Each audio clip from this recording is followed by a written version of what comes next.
किसननगर परिसरात झाली सर्वकष स्वच्छता मोहीम। गटारे, सार्वजनिक शौचालय, अंतर्गत रस्ते, गल्ल्या, पाईपलाईन लगतचा रस्ता, त्याची साफसफाई। ठाणे महानगरपालिकेतर्फे शनिवारी सकाळी वागळे प्रभाग समितीतील किसननगर परिसरात सर्वकष स्वच्छता मोहीम राबवण्यात आली। उपमुख्यमंत्री एकनाथ शिंदे यांच्या संकल्पनेतून सुरू झालेल्या सर्वकष स्वच्छता मोहिमेत मोठे रस्ते आणि चौक यांची स्वच्छता सुरू करण्यात आली होती।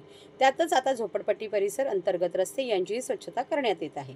महापालिका आयुक्त सौरवराव यांच्या निर्देशानुसार झोपडपट्टी परिसरातील अंतर्गत रस्ते, गटारे, सार्वजनिक शौचालय यांच्या स्वच्छतेची मोहीम शनिवारी वागळे प्रभाग समितीतील किसननगर परिसरात राबवण्यात आली।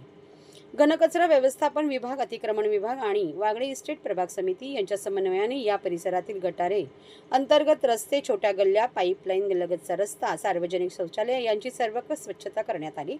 या अतिरिक्त आयुक्त प्रशांत रोडे यांच्या मार्गदर्शनात या स्वच्छता मोहिमेत सुमारे 100 स्वच्छता कर्मचाऱ्यांसोबत उपायुक्त मनोज जोशी आणि आरोग्य अधिकारी डॉक्टर राणी शिंदे यांनीही सहभाग घेतला।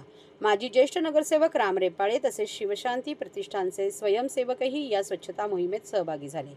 सर्वकष स्वच्छता मोहिमेत झोपडपट्टी परिसरातील अंतर्गत रस्ते, गटारे आणि सार्वजनिक शौचालय यांची स्वच्छता करण्यात येत आहे। सिद्धेश्वर तलाव परिसरानंतर आज किसननगर येथे परिसरात सर्वकष स्वच्छता करण्यात आली।